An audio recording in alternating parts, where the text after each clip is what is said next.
De l'amour, Saint-Esprit de l'excellence, Saint-Esprit de la sagesse, Saint-Esprit de la révélation, nous nous abandonnons entre tes mains ce matin pour cette étude. Puisses-tu nous apporter beaucoup de lumière afin de glorifier Yeshua par nos vies. Amen. Suite de notre enseignement sur les bénédictions du royaume millénaire. Nous ouvrons nos Bibles dans l'évangile de Matthieu au chapitre 5, du premier verset au verset 4. Il est toujours intéressant de lire l'intégralité des bénédictions jusqu'au verset 12 et de nous concentrer sur le passage pour lequel le Saint-Esprit nous a donné mission. À la vue de ces foules, Jésus monta sur la montagne. Il s'assit, et ses disciples s'approchèrent de lui. Puis il prit la parole pour les enseigner, et il dit : Heureux ceux qui reconnaissent leur pauvreté spirituelle, car le royaume des cieux leur appartient. Heureux ceux qui pleurent, car ils seront consolés. Heureux ceux qui sont doux, car ils hériteront la terre. Heureux ceux qui ont faim et soif de la justice, car ils seront rassasiés. Heureux ceux qui font preuve de bonté, car ils auront de la bonté pour eux. Car on aura de la bonté pour eux. Heureux ceux qui ont le cœur pur, car ils verront Dieu. Heureux ceux qui procurent la paix, car ils seront appelés fils de Dieu. Heureux ceux qui sont persécutés pour la justice, car le royaume des cieux leur appartient. Heureux serez-vous lorsqu'on vous insultera, qu'on vous persécutera et qu'on dira faussement de vous toutes sortes de mal à cause de moi.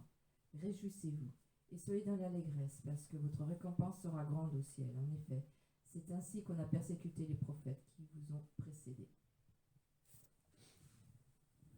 Amen. Le nouveau législateur, bien évidemment, a pris place sur la montagne. Il a pris place sur la montagne et le voici qui s'assoit. Donc, la Bible dit il s'étant assis. Il s'est assis en tant que professeur par excellence et ses disciples se sont approchés de lui. Donc il y avait un cercle restreint, le cercle des disciples, et un cercle élargi, extérieur, celui de la foule. Et les foules qui se sont approchées de la montagne, c'était des foules qui avaient fait l'expérience des miracles de guérison venant de Yeshua, qui sont les signes, qui sont les témoins, les miracles, les dons des miracles sont les témoins du royaume. Ce sont ces témoins, ce sont ces choses miraculeuses qui témoignent de l'avènement du royaume millénaire. Yeshua étant assis en tant que professeur, ses disciples aussi attentifs. La Bible dit qu'il a ouvert la bouche. Si la Bible précise ce détail, c'est pour signifier que Yeshua a parlé avec puissance, a parlé avec force, il a parlé à grande voix. Il avait par conséquent élevé sa voix.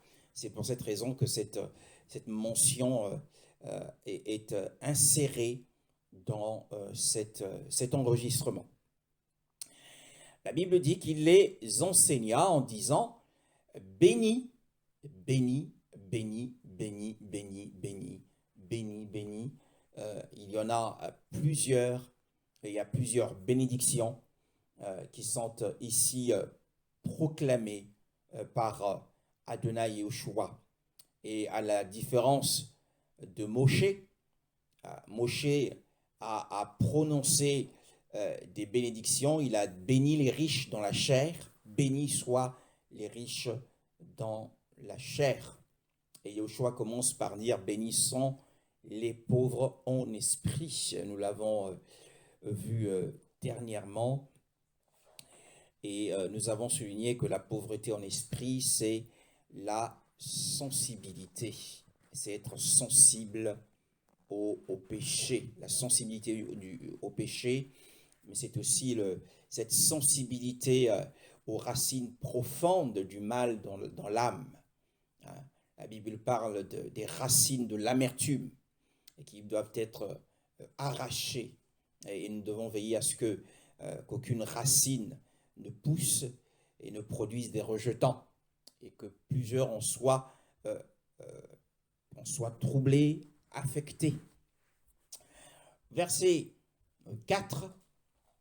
Bénis sont ceux qui sont en deuil, parce qu'ils seront consolés. C'est sur ce passage que nous voulons nous arrêter.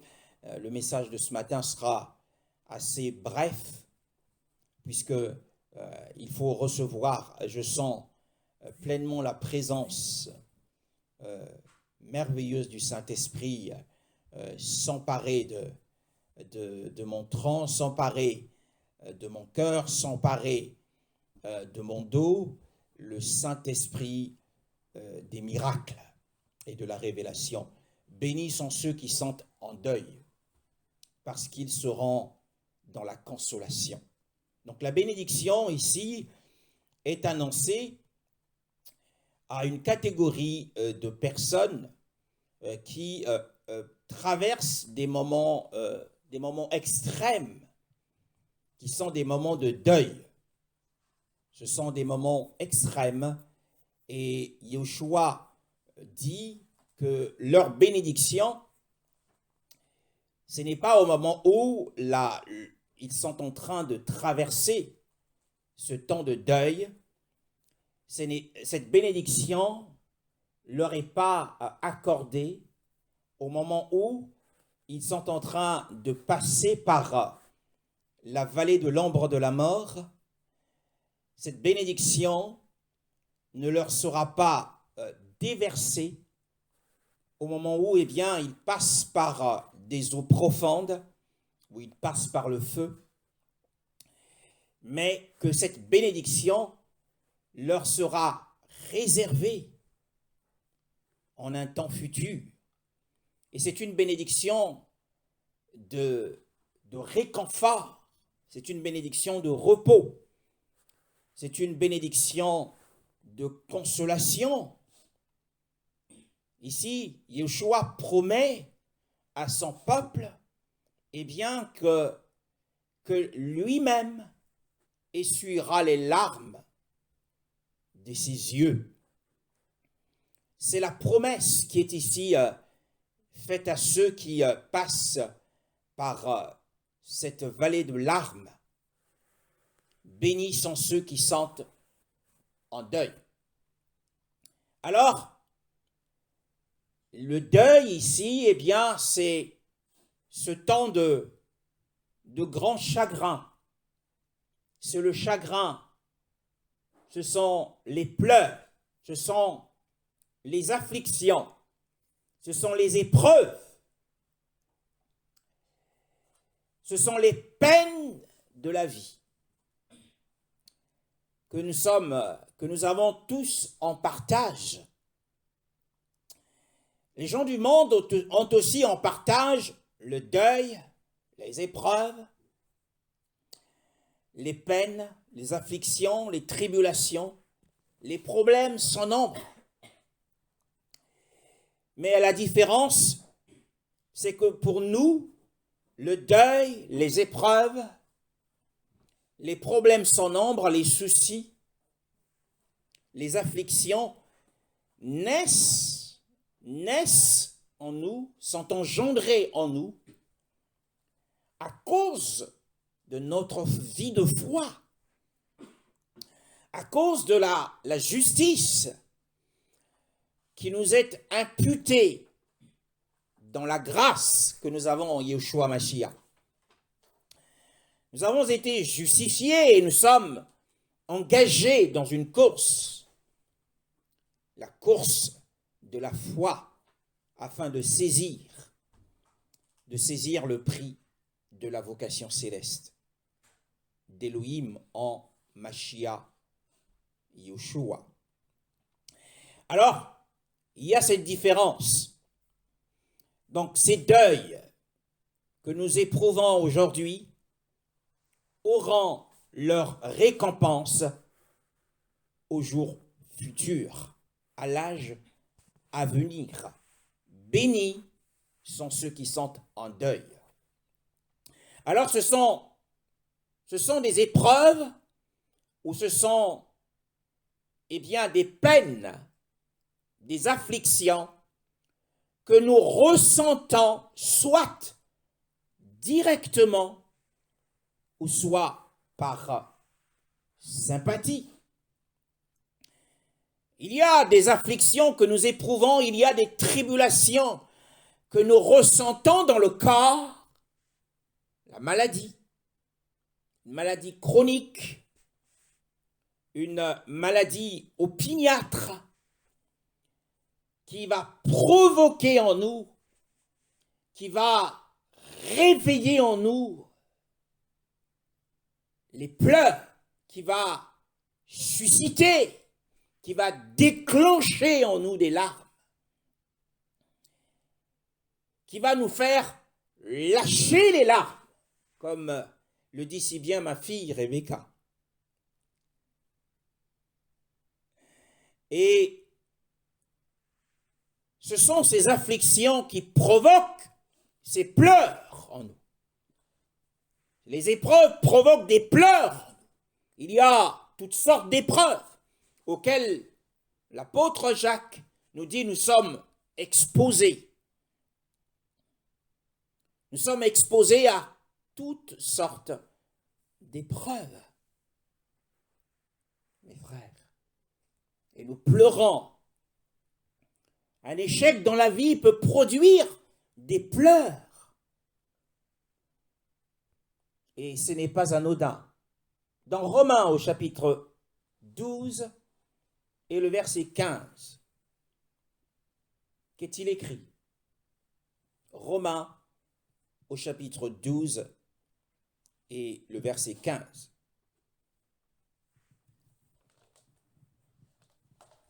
Réjouissez-vous.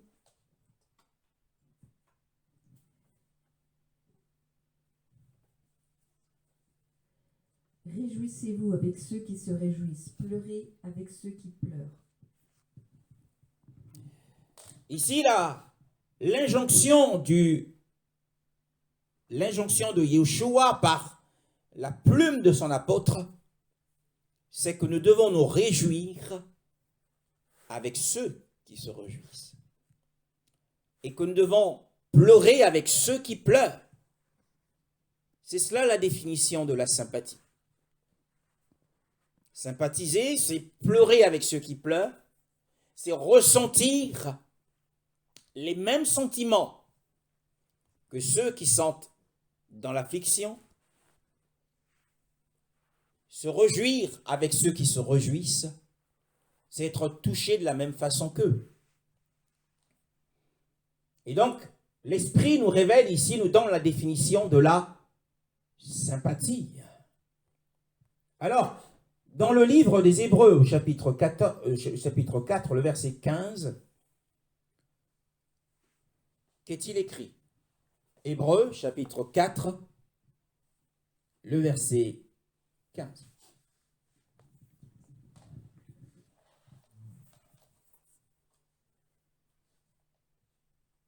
En effet, nous n'avons pas un grand prêtre incapable de compatir à nos faiblesses. Au contraire, il a été tenté en tout point comme nous, mais sans commettre de péché.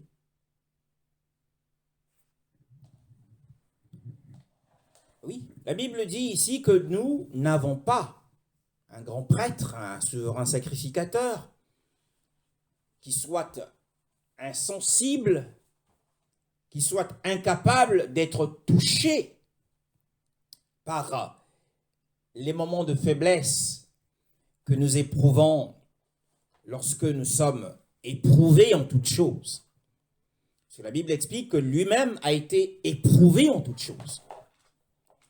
Et pendant que nous sommes éprouvés en toutes choses, nous passons quelquefois par des moments de faiblesse. Et des larmes de faiblesse sont relâchées. Nous sommes affligés par des épreuves. Nous sommes affligés par des épreuves. Et lorsque nous reconsidérons le parcours de notre Adonai Yeshua, dans l'évangile de Jean au chapitre 11, et le verset 33, lorsque nous reconsidérons son parcours, au verset 33 jusqu'au verset 36.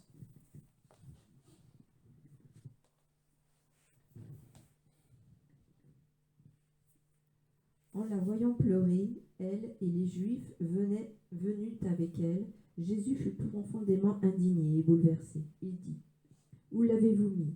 Seigneur, lui répond-on, viens et tu verras. Jésus pleura. Les Juifs dirent alors : voyez comme il l'aimait. Et quelques-uns d'entre eux dirent : lui qui a ouvert les yeux de l'aveugle, ne pourrait-il pas aussi faire en sorte que cet homme ne meure pas ? Verset 38. Jésus, de nouveau profondément indigné, se rendit au tombeau. C'était une grotte, une pierre fermait l'entrée. Jésus dit : enlevez la pierre. Marthe, la sœur du mort, lui dit : Seigneur, il sent déjà, car il y a 4 jours qu'il est là. Jésus lui dit : ne t'ai-je pas dit que si tu crois, tu verras la gloire de Dieu ? Ils enlevèrent donc la pierre de l'endroit où le mort avait été déposé. Jésus leva alors les yeux et dit : Père, je te remercie de ce que tu m'as écouté. Pour ma part, je savais que tu m'écoutes toujours, mais j'ai parlé à cause de la foule qui m'entoure, afin qu'ils croient que c'est toi qui m'as envoyé. Oui, c'est une parole, c'est un récit saisissant de la parole d'Élohim. Et Yeshua redit à Marthe : n'étais-je pas dit que si tu crois, tu verras la gloire d'Élohim ? La question qui peut se poser à nous aujourd'hui, à quel moment Yeshua avait dit à Marthe que si elle croit, elle verra la gloire d'Élohim ?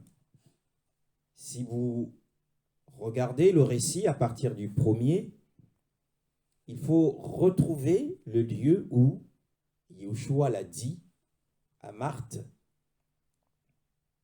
Eh bien, c'est lorsque Marthe et sa sœur Marie ont envoyé un messager pour dire à Yeshua que son ami Lazare était malade.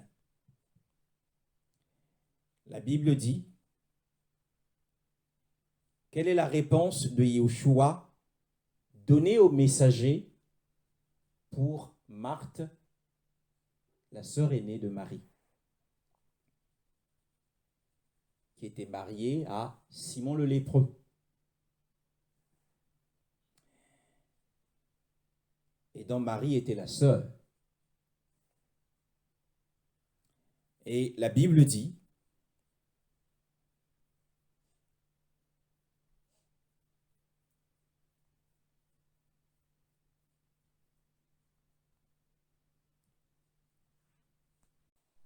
au verset 4, mais Yeshua l'ayant entendu dit, cette maladie n'est pas à la mort, mais elle est pour la gloire d'Élohim, afin que le Fils de l'homme soit glorifié par elle. C'était le message que le messager devait rapporter à Marthe et Marie. Donc si elle avait cru à ce message, eh bien, elle était censée voir la gloire d'Élohim par la guérison de cette maladie. La Bible dit, encore plus bas, que Yehoshua, au verset 33, alors quand Yehoshua la vit pleurant, qui? Marie, puisqu'au verset 32, il est dit, alors Myriam arriva là où était Yehoshua. Et quand elle le vit, elle tomba à ses pieds en lui disant, Seigneur, si tu avais été ici, mon frère ne serait pas mort. Alors quand Yehoshua la vit pleurant, et les Juifs qui étaient aussi venus avec elle, pleurant aussi, il donna un sérieux avertissement en esprit et fut troublé. Nous avons ici, eh bien le Seigneur nous donne ici, nous dit ici qu'il est le modèle parfait de la sympathie. Donc, ayant vu Marie pleurant, ayant vu les amis de Marie pleurer, eh bien, lui aussi, la Bible dit qu'il fut bouleversé. Mais il y a deux sentiments qui ont jailli du Seigneur. Il a non seulement été bouleversé, il a non seulement été troublé, il a non seulement pleuré, comme le dit le verset 35, mais il était aussi, comme ça a été lu tout à l'heure par la sœur, il était indigné.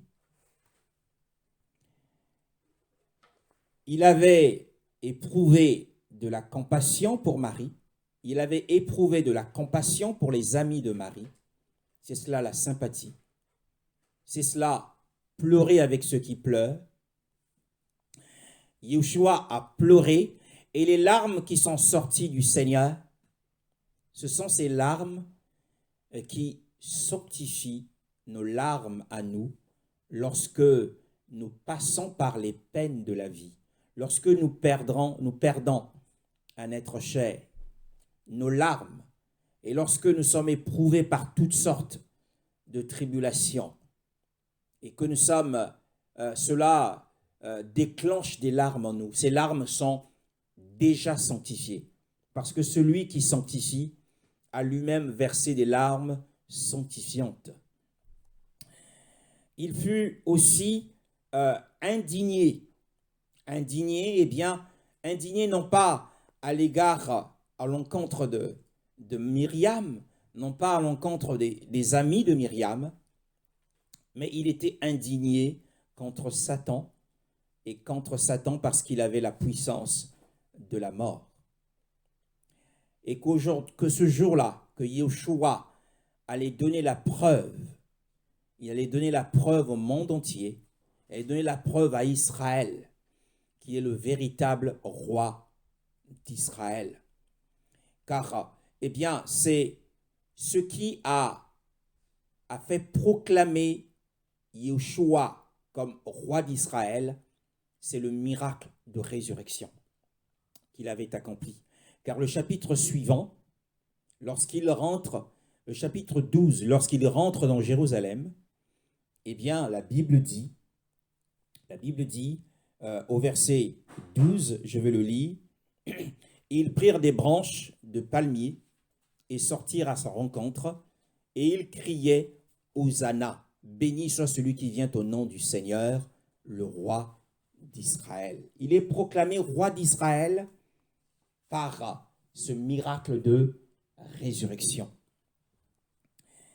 Et ce miracle de résurrection, c'est une preuve pour nous en tant qu'enfants d'Élohim aujourd'hui, eh bien que nous également nous serons sauvés par la résurrection à venir. Pour ceux qui sentent, pour nos frères qui nous ont précédés dans le lieu agréable d'Hadès, qui est le sein d'Abraham, eh bien ceux-là seront également vainqueurs de la mort.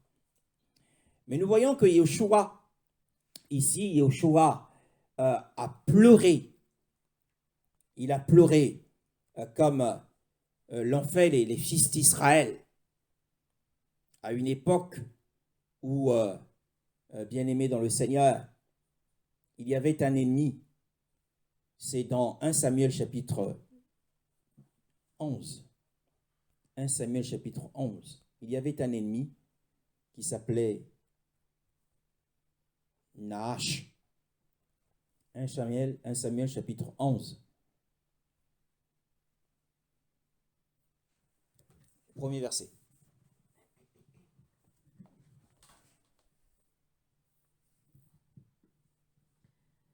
Nachash, l'ammonite, vint assiéger Jabès en Galaad. Tous les habitants de Jabès dirent à Nachash, « Conclus une alliance avec nous, et nous te servirons. » Mais Nachash, l'ammonite, leur répondit, « Je traiterai avec vous à condition de vous crever à tous l'œil droit, et de jeter ainsi la honte sur tout Israël. » Les anciens de Jabès lui dirent, « Accorde-nous une trêve de 7 jours, afin que nous envoyions des messagers dans tout le territoire d'Israël. Si personne ne vient nous secourir, nous nous livrerons à toi. » Les messagers arrivèrent à Gibéa, la ville de Saül, et firent au peuple le récit de ces événements. Tout le peuple se mit alors à pleurer tout haut. À ce moment, Saül revint des champs, derrière ses bœufs. Il demanda, « Qu'a donc le peuple à pleurer ainsi ?» On lui raconta ce qu'avaient dit les habitants de Jabès. L'Esprit de Dieu vint sur Saül lorsqu'il entendit cela, et sa colère s'enflamma fortement.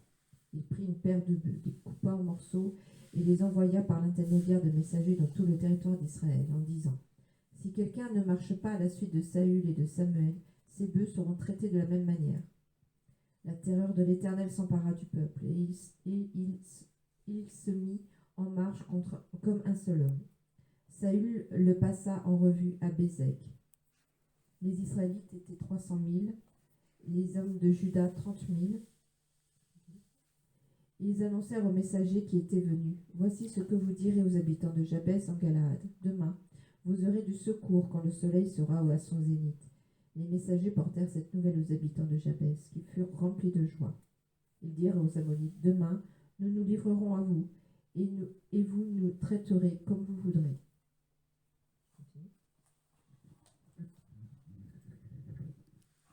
Oui, c'est par cet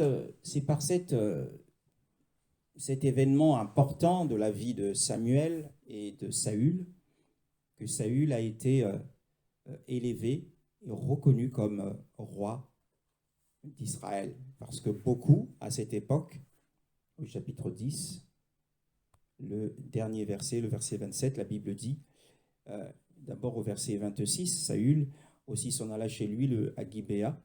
Il fut accompagné par des vaillants hommes dont Élohim avait touché le cœur.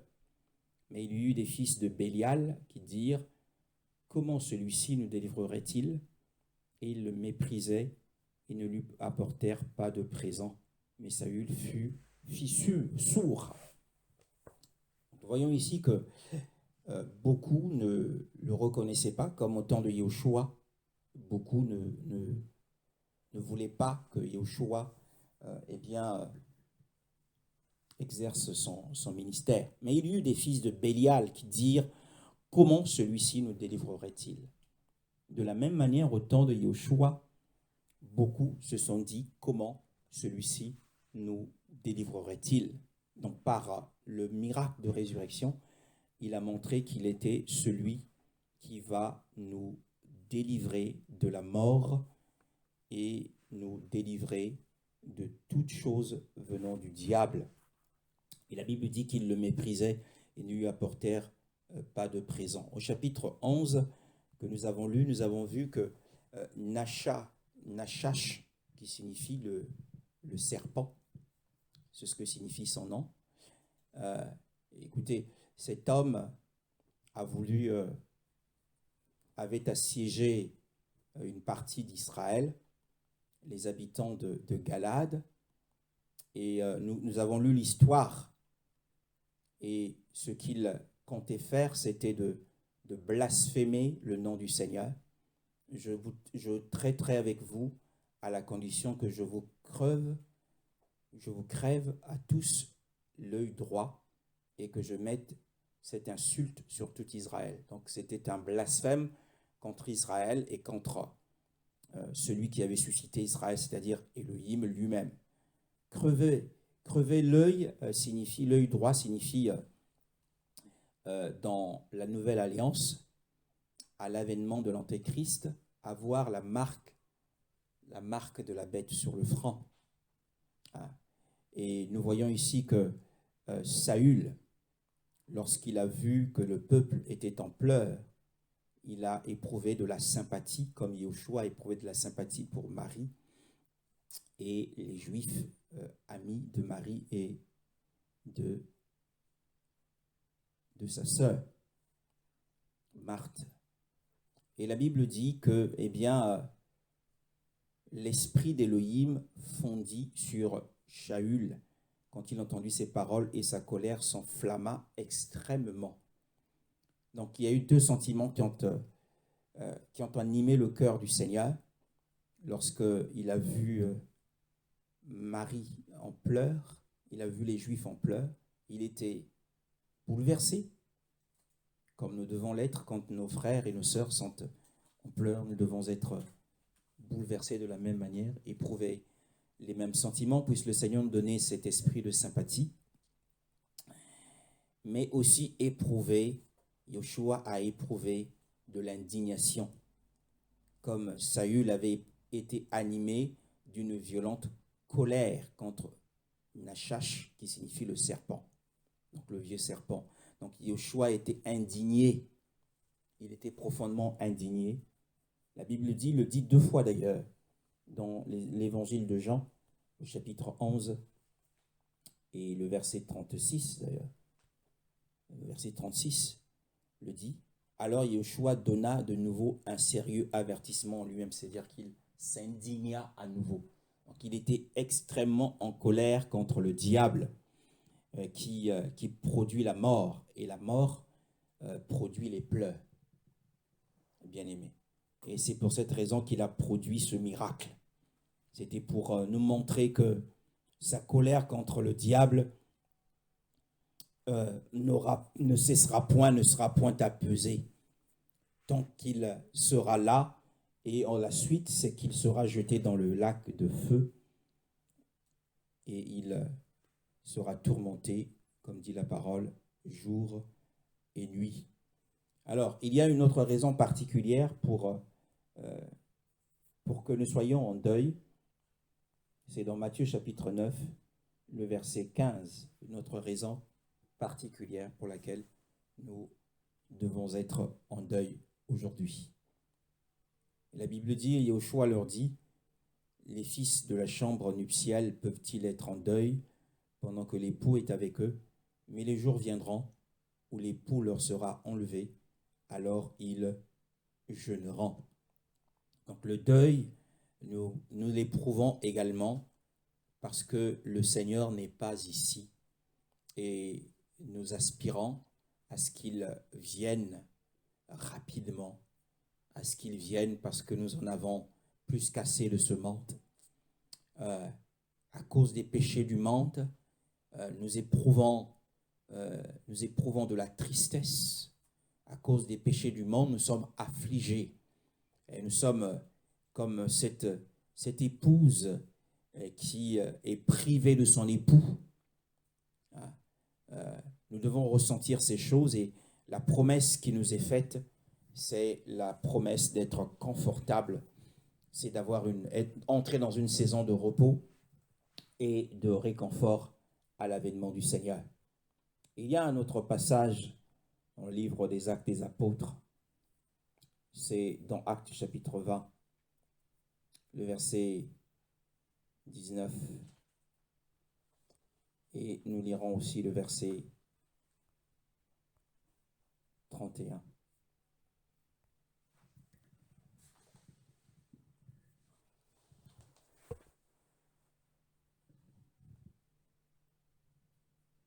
J'ai servi le Seigneur en toute humilité, avec beaucoup de larmes et au milieu des épreuves que provoquaient pour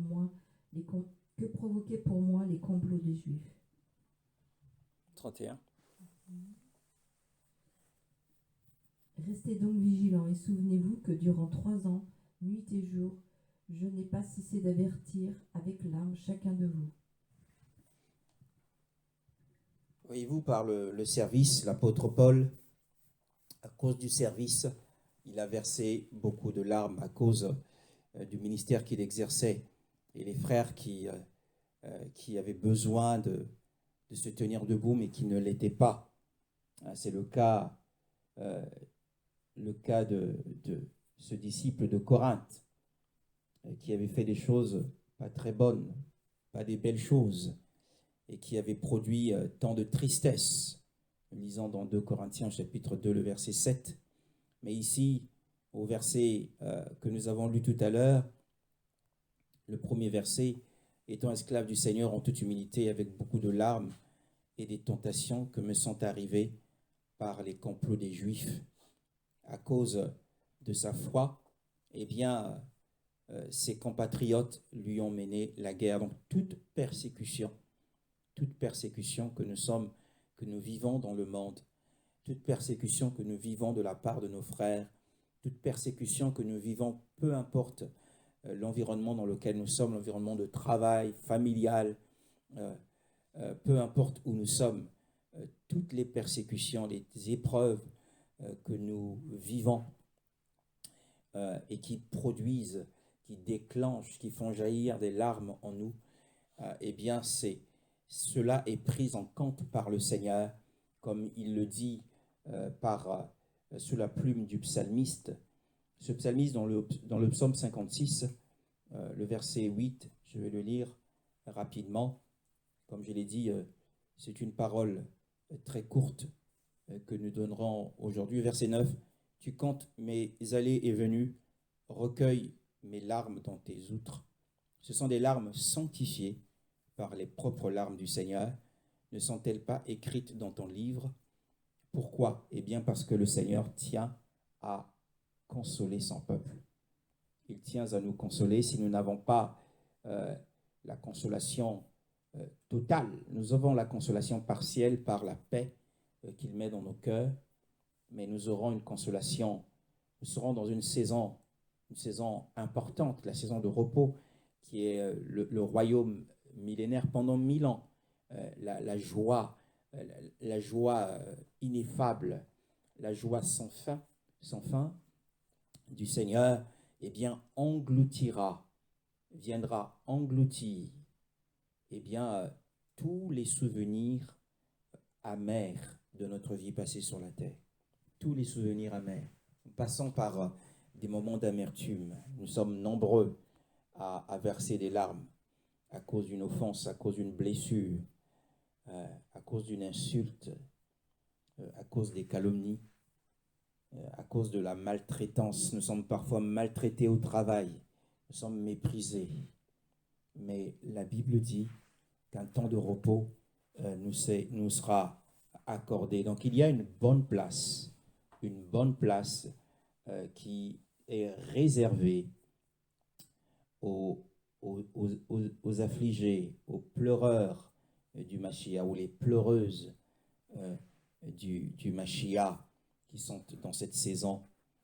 Une bonne place nous est réservée dans le royaume millénaire. C'est un royaume qui vient.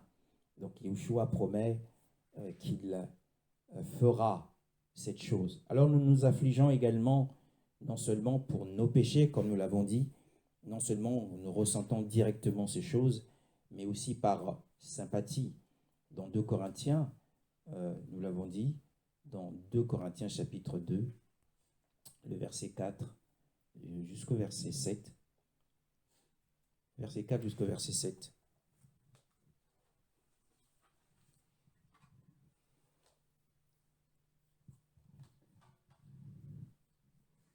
C'est dans une grande souffrance, le cœur angoissé et avec beaucoup de larmes que je vous ai écrit, non pas afin de vous attrister, mais afin que vous sachiez que l'amour débordant j'ai pour vous.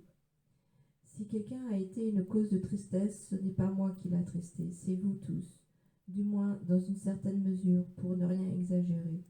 Le blâme qui lui a été infligé par la majorité d'entre vous est suffisant pour cet homme. Maintenant, au contraire, vous devez plutôt lui pardonner et l'encourager, de peur qu'il ne soit accablé par une tristesse excessive. Oui, nous voyons que l'apôtre Paul et les frères de l'église de Corinthe étaient dans l'affliction, ils étaient dans les pleurs à cause du péché dans lequel ce frère était tombé, malheureusement, un péché horrible, ignoble.